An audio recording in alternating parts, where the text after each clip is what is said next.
We're getting closer and closer at this point. We're only 3 days away from the Orioles playing a postseason game at Camden Yards. We're not sure of the opponent yet, but what we can do is start to look ahead at what will this Orioles postseason roster really look like. And today we start with trying to predict the hitters that the O's could use for a playoff run in the ALDS. That's all coming up on this episode of the Locked On Orioles podcast.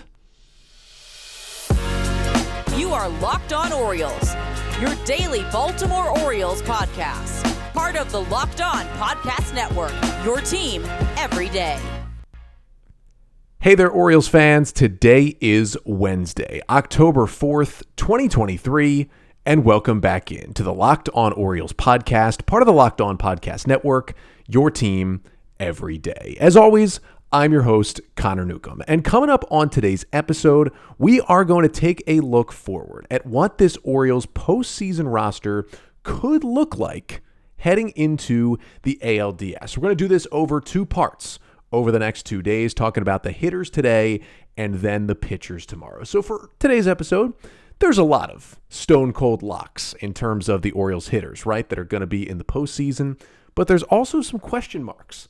Can Heston Kjerstad get on the roster? Does Ryan McKenna have a spot? How much does Ryan Mountcastle play? Try to answer those questions and more coming up on this episode of the Locked On Orioles podcast, which is brought to you by FanDuel. Today's episode brought to you by FanDuel. Make every moment more. Right now, new customers can bet $5 and get $200 in bonus bets guaranteed. Visit FanDuel.com/lockedon to get started today. So let's jump into it, right? Another episode of not having Orioles baseball the night before to talk about because the O's win the AL East. They get the 1 seed in the American League. They get the bye all the way to the ALDS, which does not start until Saturday. And they're trying to figure out, first of all, well, who is our opponent going to be? And for the Orioles, so far, at least at time of this recording here on Tuesday evening, the Rangers had the leg up on the Rays in game one of that series. They just kind of blitzed them. Final score from game one on Tuesday, Rangers 4 and Rays nothing. Rays made 4 errors. They were shut down by Jordan Montgomery. Texas offense didn't do a lot, but the Rays defense helped them out to score those 4 runs. Just a weird game, but 1-0 Texas in that best of 3 series. So, doesn't mean it's going to be the Rangers, but they're only 1 win away now from playing the Orioles this weekend. And the question now becomes, what 26 players do the Orioles put on the postseason roster to take on either Texas or Tampa Bay this weekend? So let's start with looking at the infielders for the Orioles and who could be on this roster. And let's start with the locks and what their roles are going to look like. First of all, at catcher, obviously Adley Rutschman is going to be on this playoff roster, and James McCann will be on the roster as his backup. That's kind of the easiest thing to pencil in right now. Now, the one thing to note is, and we haven't seen the Orioles play a postseason series since 2014. It's been a while to see what a series looks like. But in terms of the ALDS, this is what the off-day situation looks like. The O's will play games 1 and 2 on Saturday and Sunday. They'll get an off day Monday. Then game 3 is Tuesday. If necessary, game 4 is on Wednesday. And then it's an off day again Thursday. And then game 5, if necessary, would be Friday. You're not playing more than 2 days in a row without an off day in the ALDS, which means basically, if the Orioles don't want to, they don't have to have James McCann see the field at all in this ALDS. Like, most likely, Adley Rutschman is going to catch all 5 games, even if it goes the distance. Adley Rutschman is going to catch all 5 games. He is too good.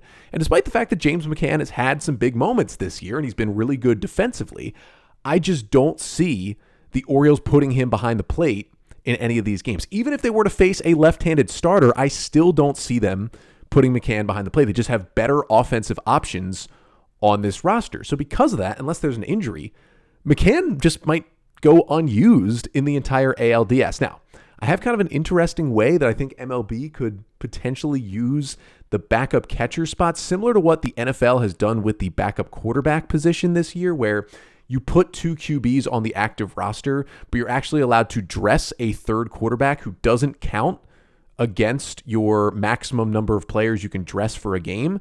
Now, it can only be used in an emergency situation, aka your first 2 QBs get hurt. But maybe you could do something like that for the backup catcher. Like maybe if you plan to, not use your backup catcher, he doesn't count against the roster. And then if you do have to bring him in because of injury, he still doesn't count against the roster. So maybe like, hey, something happens, Adley plays the first 2 games, then in game 3, he fouls a ball off his toe in the 7th inning, has to leave the game. James McCann comes in, catches the rest of the game. Turns out Adley's fine. He's ready to start game 4. McCann doesn't get counted against you of your 26 players. That's just my idea. That's not the case right now. So for now, it's going to be Adley and McCann. Then in the infield, the guys we know are going to be there, starting with Ryan O'Hearn. Still unsure whether or not he will start against left-handed pitching, but if there is a righty on the mound, Ryan O'Hearn is certainly going to be in the starting lineup. Now, he did end the season on an 0-for-23 stretch, but as I talked about earlier this week, despite the 0-for-23, he had 16 batted balls and 8 of them were hard hit. That is a 50% hard hit rate over his 0-for-23 stretch. Over the season, he's at 51% hard hit rate, which is top 10 in all of baseball. He will break out of this little mini slump, and I think it's going to happen in this ALDS. You're going to have Ryan Mountcastle on the roster. I know the shoulder issues, but his swing seemed better. And I just feel like, especially if you're going to face some lefties, Mountcastle is going to be your guy. Now, I don't know if Ryan Mountcastle will start every game. They're going to move this lineup around a bit. Brandon Hyde's going to do it just like he's done all season. But you got to have Mountcastle in there with how good he's been since coming back from the vertigo. You just need a bat like that. And so if it's a lefty on the hill, he's clearly in the lineup. If it's a righty, Mountcastle may not play every day, but he's going to be ready to come off the bench as well. Of course, Gunnar Henderson will be there. I mean, that's the easy one. He's going to be hitting leadoff. Maybe against a lefty, you move him down in the lineup, but he's going to be starting every single day. Jordan Westburg, again, don't know if he's in there every day, but Westburg will certainly be on this roster. He's been an important part of this team, can play second, short, third base. Adam Frazier is one of your veterans that's been in the postseason before, went on that run with the Mariners last year. Been very clutch this year, right? It's not a great stat to kind of project forward, but he's been good in the 8th, 9th, and plus innings this season. He's going to be a veteran guy that Brandon Hyde uses. And then you got Jorge Mateo, who I don't know if Jorge Mateo will start a playoff game. He might against a left-hander, right? He might. He's still been good against lefties, still this season hitting .276 against left-handed pitching, despite Mateo being pretty bad offensively otherwise. But what he can give you as a pinch runner, and the fact that through all his struggles, the Orioles kept him on the roster all year, that tells you Jorge Mateo is going to be on this postseason roster. So right there are 8 infielders, essentially, that are locked into this roster. Now, the other guy I didn't mention is Ramón Urías. I think Ramón Urías is kind of an interesting conversation right now for the Orioles postseason roster, because let's kind of look at, what a lineup could look like, say against a right-handed starter. Adley's going to catch, O'Hearn at first, Frazier at second, Gunnar at short. And I would think Westburg at third. I just think he gives you enough defense and a higher offensive upside. Then in the outfield, you got Mullins in center. And then there's essentially Austin Hayes, Anthony Santander, Aaron Hicks, and Ryan Mountcastle, 4 players for 3 spots. That's without including Urías, and that's not even including potentially a guy like Heston Kjerstad being on the roster. And if he is, Hyde's going to be tempted to use him against right-handed starters. Where does Urías kind of fall in there? He's been a reverse splits guy, been better against right-handed pitching this year. The defense is still good. Not as good as last year when he won the Gold Glove, but still good at third and second base for the Orioles. But he's been basically a league average hitter with essentially no power, only 4 home runs all year, and not a lot of extra base hits either. Is he a lock? I don't know if he is. I think we're going to get to that conversation, because then you look at against lefties, and now Urías is a righty. You would think, this is the time to play him. But Ramón Urías, only hitting .241 and 86 WRC plus against left-handed pitching this year. That's not somebody you want to put in there, I wouldn't think. So you'd have Adley catching again. You have probably Mounty at first. You have Westburg at second. And then you're looking at, Gunnar Henderson either playing shortstop or third. And then you basically have to decide against a left-hander. You're not going to play Adam Frazier. Would you rather have Urías in there against lefties, who has been a better hitter overall than Jorge Mateo, but has struggled against lefties? Or would you rather play Mateo, who has actually hit left-handers this year, will play a good defensive shortstop, but then you're going to have to pinch hit him later in the game when a righty comes in, and then you lose him as a potential pinch runner late? That's really going to be the conversation right now if you face left-handed pitching. And it really could come down to who the Orioles play in this series, because I'll get to this a little later. But the Rays don't have any left-handed starters. The Rangers theoretically have 3 of them. So the roster could change based on who is the opponent in this ALDS. But then against the lefties, do you play O'Hearn at DH? Do you play Mullins in center field against left-handers? It's going to be some interesting conversations that the Orioles are going to have. Do you play Austin Hayes against righties? Do you play Mountcastle against righties? They have a big mix and match from this lineup. But again, the locks are the locks: Rutschman, McCann, O'Hearn, Mountcastle, Henderson, Westberg, Frazier, and Mateo. And then Urías kind of hanging on by a thread. So we'll call it 8 locks in the infield and 1 maybe as we move on. Now, the other question is, how many hitters are they going to carry, right?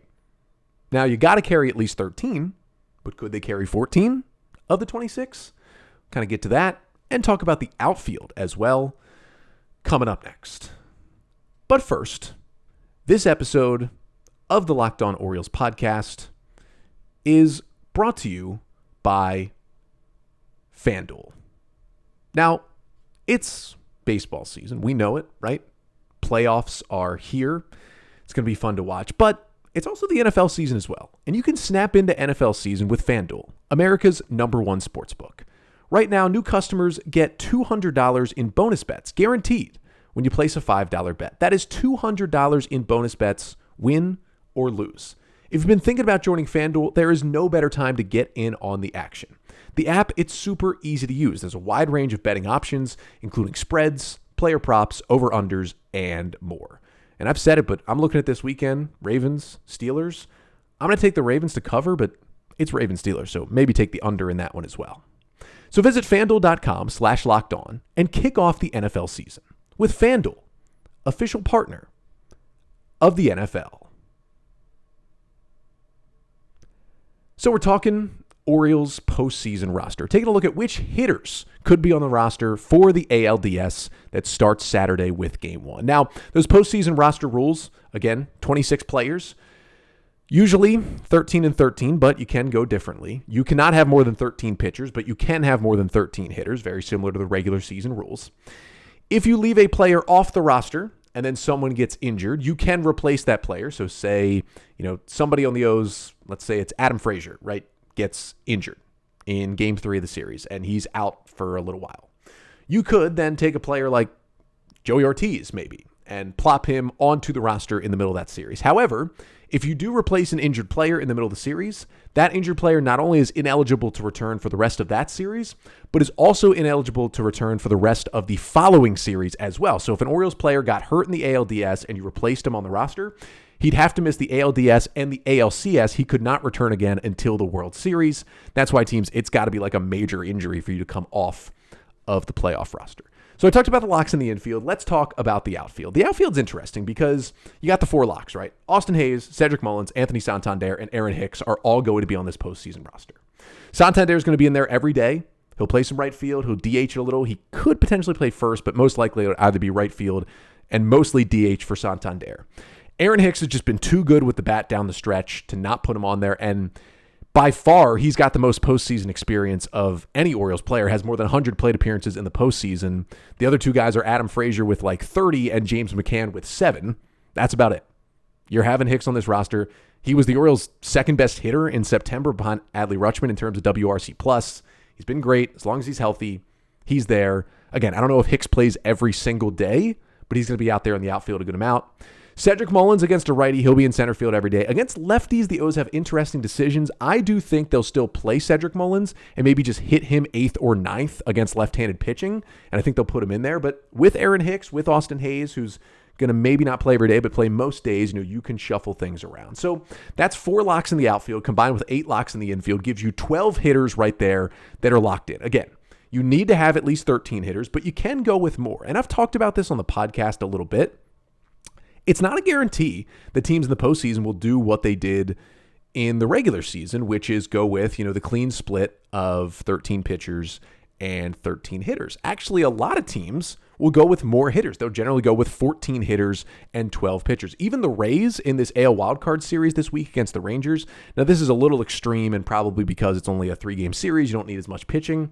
they went with 15 hitters and 11 pitchers on their roster. The reason being because the built-in off days that I talked about, right? There'll be an off day on Monday and an off day on Thursday, no more than 2 games in a row. You just don't need as much pitchers. You really never get to a point where any reliever is unavailable unless he gets essentially used in like all 3 of the first 3 games, used heavily. Maybe you don't use him in game 4, but then he's fine to come back for game 5 usually. So there's never a lot of spots where you like run out of relievers in the bullpen.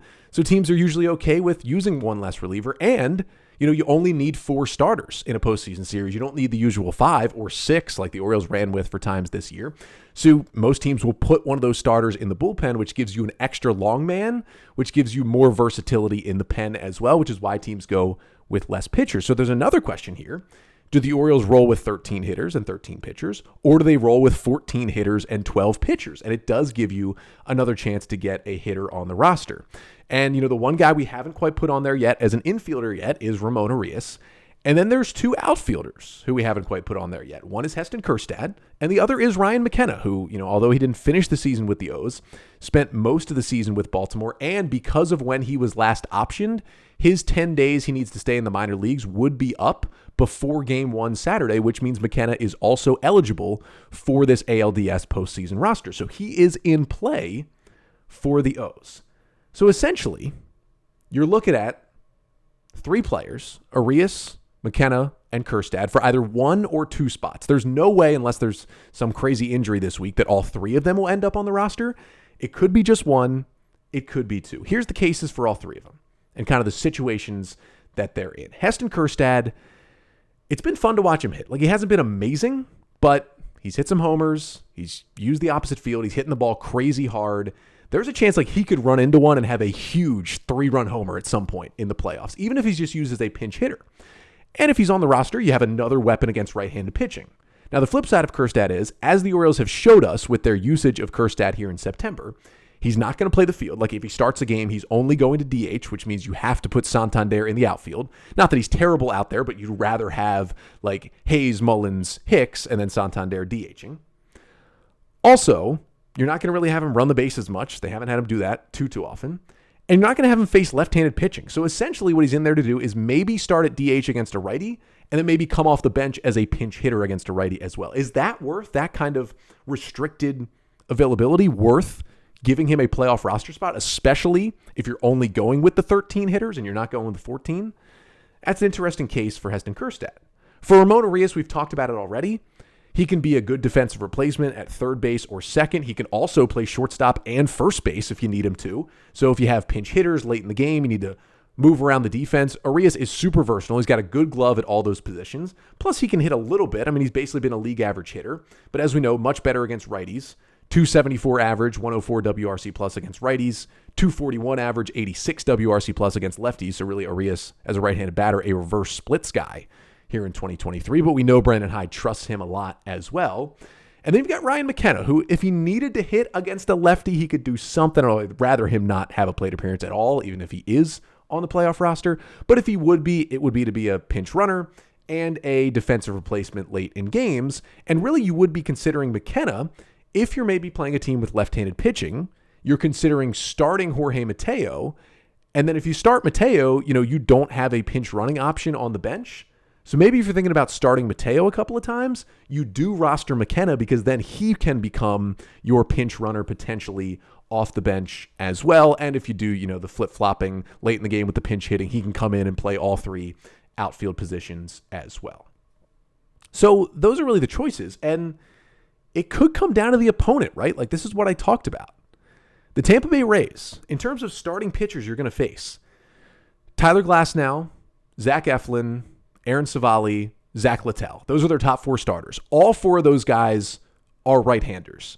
You're going to see a couple lefties out of the bullpen like Jake Diekman and Colin Poche, but not enough out of the pen to really say, we need to be worried about all these lefties. And even their 5th starter, if they had to go that far, is most likely Taj Bradley, another right-hander. Like, it is a very righty-heavy staff for the Rays, which means you might want some more left-handed bats and maybe a guy like Heston Kjerstad to pinch hit or get a start in one of these games.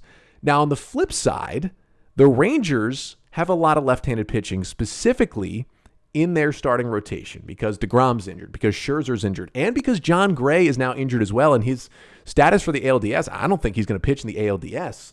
So the Rangers' rotation right now is Jordan Montgomery, a lefty, is their number 1. Nathan Eovaldi, a righty, is probably their number 2 at this point. But their number 3 is either Martin Perez, Dane Dunning, or Andrew Heaney. And 2 of those 3 guys, Perez and Heaney, are left-handers. Like, there's a good chance if you see 4 Rangers starters, there's a chance 3 of them could be left-handers. And at the very least, 2 of them will be. And you'll see some lefties out of the bullpen as well. So if you face Texas, maybe you don't go with Heston Kjerstad because you just think with so many lefties, we're not going to have a chance to get him in there except for maybe like 1 or 2 pinch hitting appearances. And is that really worth it on the roster? And maybe instead you go with, Ramón Urías making sure there. It's a lot of interesting possibilities here. So I'm going to stop going through, all the possibilities, breaking down everybody's chances, and just coming up next, let's predict it, right? How many hitters and which hitters will be on the Orioles ALDS roster? The official prediction here 3 days before Game 1 of the series is coming up next.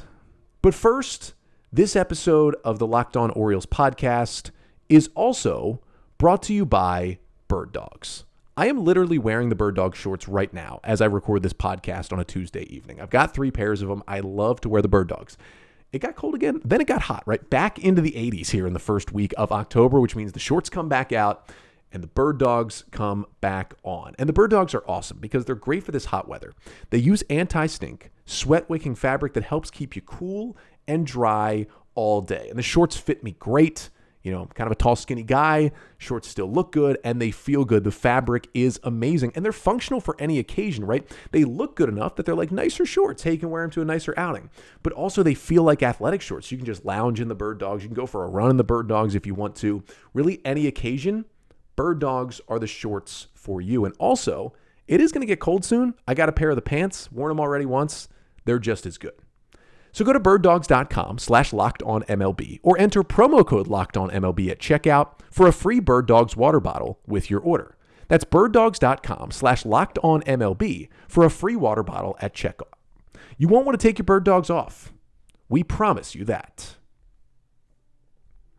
So finishing things up here on an Orioles postseason roster projection episode, looking at specifically the hitters on today's pod. Again, who will they play, Rangers or Rays? That could make the difference here. Rangers winning Game 1 of the AL Wildcard Series, best 2 out of 3, winning it 4-0 on Tuesday afternoon. Rays made a lot of errors, did not look good. Tyler Glasnow did not have his best stuff. And so the Rays with Zach Eflin will try to stay alive, basically, here on Wednesday, a little 3 o'clock start. And the Orioles by, Wednesday evening, you might be listening to this, and the Orioles might know their opponent already if the Texas pulls off the little 2-game sweep. Now, the question is, who are the hitters? So let's start with my official prediction here. First of all, there are 12 locks for this roster for hitters. And no matter who the opponent is, those 12 locks are going to be there. Adley Rutschman and James McCann as the catchers. Ryan O'Hearn, Ryan Mountcastle, Gunnar Henderson, Jordan Westberg, Adam Frazier, and Jorge Mateo in the infield.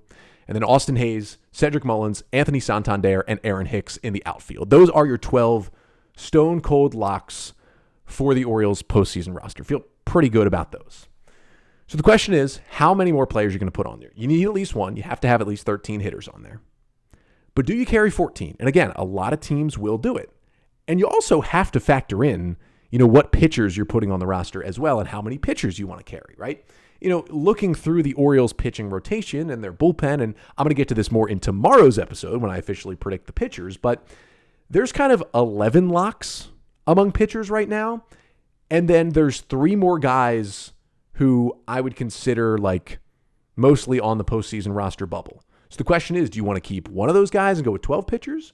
Or do you want to keep 2 of those guys and go with 13 pitchers? I'll tell you right now who those bubble guys are. To me, they're Shintaro Fujinami, Jack Flaherty, and Cole Irvin. Those are my 3 bubble guys. How many do you want to go with? 1 or 2? That is really the question. And honestly, I don't know how much I put Irvin in there. I think it's more of like a Fuji and Flaherty. Like, do you want to keep both or do you want to keep one? That's how this decision kind of feels for the Orioles right now. And so here's how I'll lay it out. If the Orioles do play the Rays, if the Rays come back, win the next 2 games against Texas, and it is O's Rays in the ALDS, another matchup, I just think you have to have Heston Kjerstad on the roster because the Rays have so much right-handed pitching. Kjerstad, a lefty power bat that can play at Camden Yards, can play at the Trop. He's already homered against the Rays this year. First career homer was in that Friday night game against Tampa. I'm putting Kjerstad and Urías on the roster. So I'm going with those 12 locks plus Kjerstad plus Urías, leaving McKenna off. That gives me 14 hitters and space for 12 pitchers in the ALDS. That's what I'm going to do.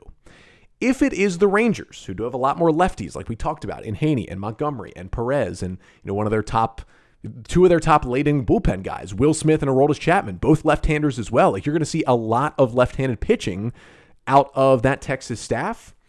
I think I'm leaving Kjerstad off the roster. I am keeping Urías on the roster, either way. And I think if it's Texas, because their lineup is much healthier and honestly better at this point, it's very dangerous. It is a better lineup than the Rays put out there. For those two reasons, I'm going to carry the 13th pitcher. And so Kjerstad and McKenna out, Urías in as the 13th hitter, and then I'm going to carry that extra 13th pitcher if it is the Rangers. So I know that's two different predictions, but you're playing to win a World Series here. You're trying to get every advantage you can, so the roster is going to look different.